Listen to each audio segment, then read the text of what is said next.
Next, we'll hear from Conor Doherty, who's a postdoctoral fellow at NASA Ames Research Center, recently completed his PhD at Stanford University.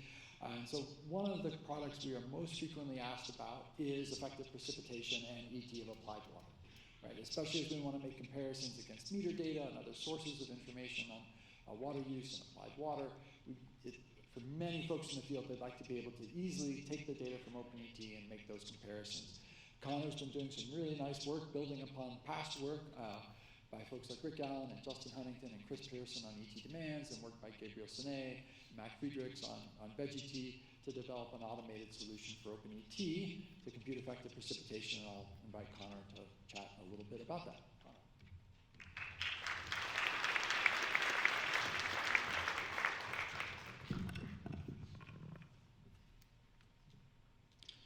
Hi everyone, as Forrest said, my name is Conor Doherty. I'm a NASA postdoctoral program fellow at NASA Ames in the Bay Area, and I'll be talking about effective precipitation. So we should probably define what that means before we get too much into it. Here we have our idealized land surface with expertly drawn crop and root zone. I'm not going to explain what ET is. I hope you all are at least heard of that before. In terms of thinking about the water balance at the land surface, one of the main inputs is precipitation, which is obviously what we care about here. Some of the precipitation gets stored in the soil, which is going to be what's called effective, but some of it runs off, and some of it goes below the root zone in deep percolation. And we have another source of water in the form of irrigation, which is going to be a little bit trickier to deal with, but we'll talk about that later. So the precipitation that is effective is the precipitation that gets stored in the root zone. So mathematically, it's the precipitation minus the runoff minus the deep percolation. And there's some closely related quantities, including the ET of precipitation, so the amount of the precipitation that gets stored in the root zone and then evaporates, and the ET of applied water, which is the water that evaporates that came from water that was not precipitation. And I don't get out much, but Forrest tells me that people are really interested in these things.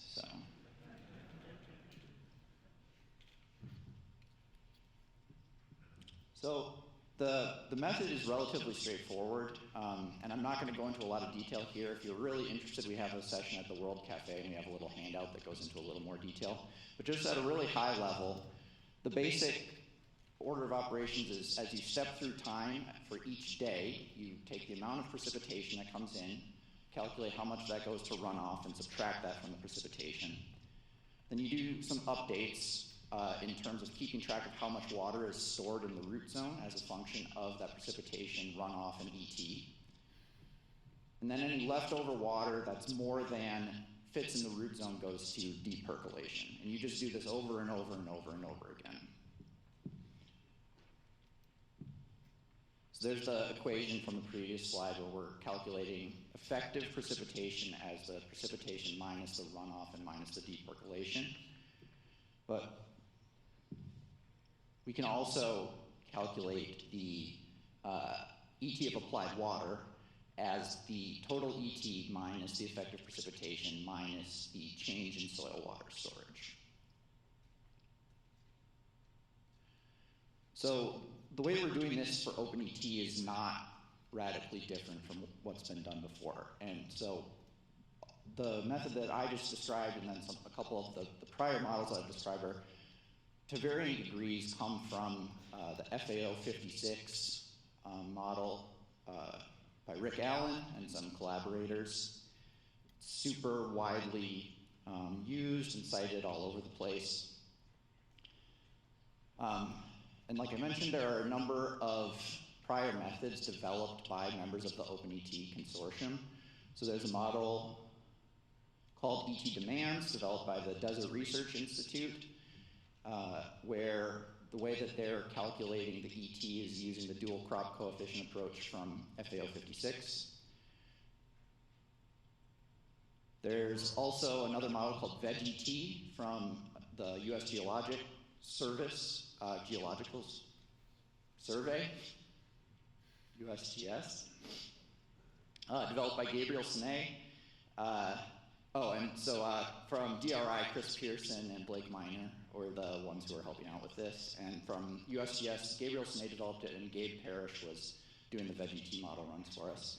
And so in VegET, the ET is calculated using a kind of look at the time series of the vegetation phenology and use that. And in both cases, they're calculating the ET at least partly as a function of the soil moisture. So what I'm describing and what we're going to be doing in OpenET is largely very similar in terms of the water balance calculations. The main difference is instead of calculating ET as a function of the soil moisture, we're using ET values from OpenET, specifically the OpenET ensemble. There are other smaller differences, but that's the main one that we care about. So we've done some comparison work looking at each of these different approaches, and so this work was done by, again, Blake Miner from the Desert Research Institute. And so he took the output of these 3 different approaches and aggregated them to the Huck 12 scale over the state of Oregon. This is, I won't get into this, but the colors indicate the sort of degree of agreement. And so you can see here a scatter plot of the effective precipitation calculated using this approach versus VegET. And you can see that they agree quite well. They start to disagree a little bit more as the values get larger. And then similarly, a comparison with ET demands, where again, the lower values, they agree quite linearly, and then they start to disagree a little more at the top.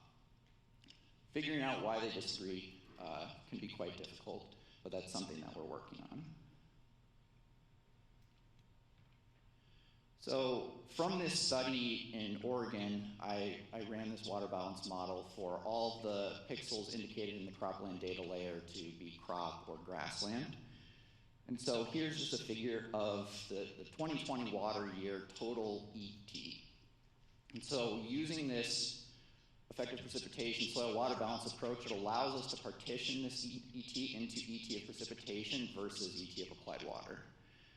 So we can look at the amount of this ET that comes from precipitation. You can see that it's relatively smooth because you're not going to have like super sharp variation in precipitation, or at least not that you're going to see in a gridded precipitation product, versus the ET of applied water, where you can see a couple of agricultural regions really lit up. Does this have a laser? Well, in that kind of north, central eastern areas, a bunch of center pivot irrigations that you can see really lit up as being high fraction of the ET coming from ET of applied water. And if you come to our World Cafe session, I have really high resolution PDFs of these, and they look cool. So there are a number of challenges associated with this that we still need to iron out. There's a lot of small but important modeling decisions. So like the differences between the approach that I presented versus VegET versus ET demands, like I said, at a high level, they're very similar, but maybe you use different soil data, maybe you make different assumptions about the root zone depth. Lots of little decisions that seem little but can also be important. There's also a much bigger modeling decision about whether and how to handle irrigation. In this case, I'm not actually simulating any irrigation. We're just saying that ET in excess of precipitation must have come from somewhere else, but you could make the argument that we should be simulating irrigation as well. The other thing is it's just hard to do this validation in general. You don't have a whole lot of ground truth data, and even if you look at a rain-fed ag site, for instance, it can still be pretty hard to close that water balance, even if you have flux measurements and a rain gauge. There can still sometimes be some water going in and out that's hard to account for.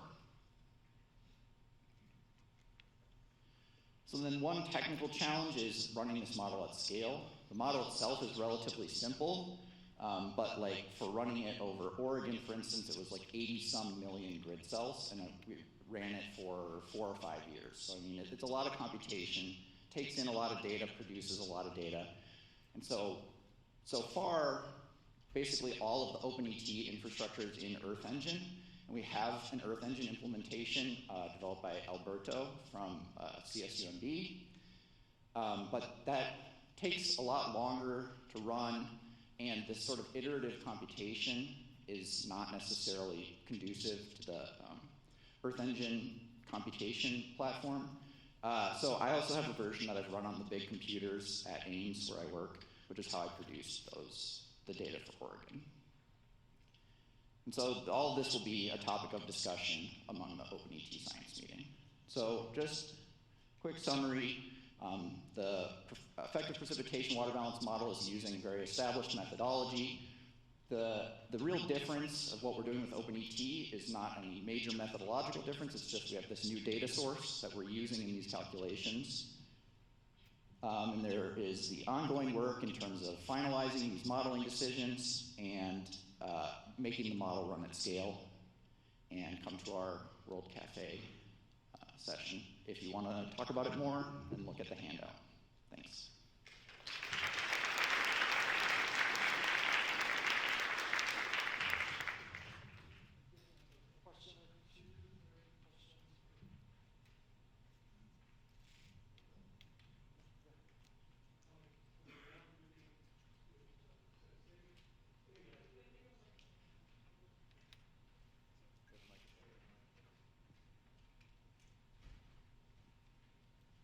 I was just going to ask, on the ground truthing, would you be open to, our soil moisture probes with the same time we turn the pivots on, that interaction?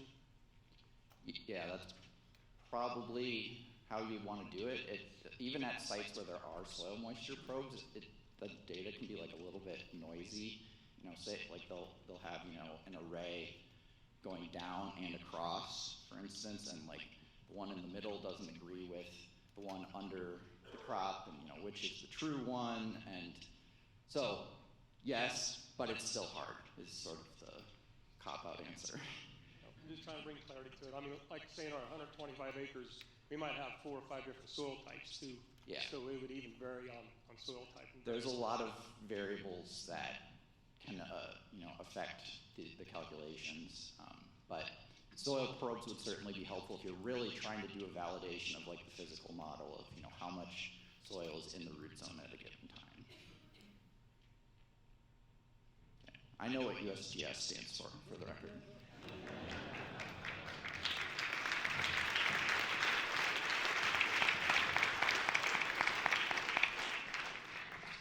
Thank you, Conor, and thank you, Dwayne. I know you have some of the most photogenic and photographed soil moisture probes in Kansas, so we will take you up on that offer. Thank you. I think one other thing I want to highlight about Conor's work is that we will be presenting this to each of the states for review. We do want input, especially from each of the state water management agencies, the Office of the State Engineers. It's a very hard problem because of the lack of a consistent, well-established benchmark data set to compare against. And so working with each of the agencies collaboratively to come to consensus on what would represent best available science is what we will continue to do. So for those of you that really care about this, please come find Conor, come find me, come find Chris Pearson, and then we will be in touch in the coming months about a review process.